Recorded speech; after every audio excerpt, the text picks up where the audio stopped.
Hello, good afternoon. Welcome to my vlog. Welcome to Buhay Hoa!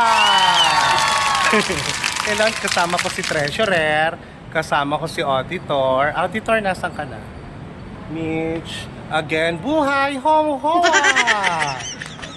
Andito kami ngayon sa D-shoot para humarap sa mga bagay-bagay sa mundong ibabaw.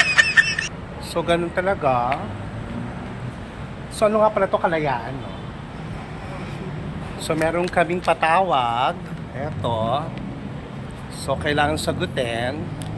So, ganun talaga. Buhay! Hawa! Basta happy lang.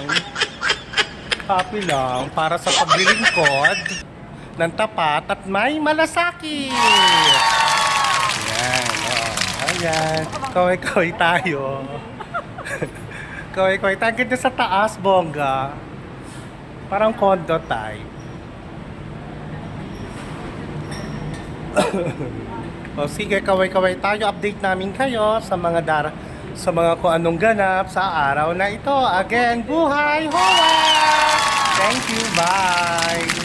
O tali, bye muna. Bye-bye! Okay. I am back. We are so back. Natapos na po yung conciliation conference. Awa ng Diyos naman, maayos, matiwasay ang mga bagay-bagay sa mundong ibabaw. Mas importante, may pag-asa, may pagkakaisa, may pagmamahalan, at kung anik-anik pa. Di ba? Ano masasabi nyo? Mas peace. Importante, peace on earth, peace sa BM. Di ba? Wala namang bagay na hindi na pag-uusapan.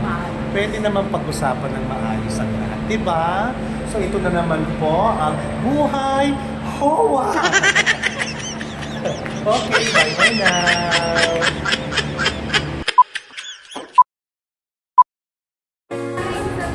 Asa na?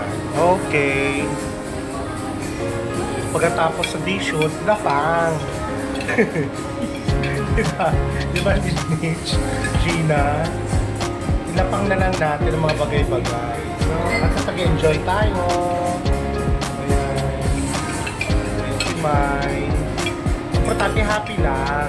Diba? Natintindihin yung mga problema na yan. Lalapit si Chincha na lang. Sige, bye!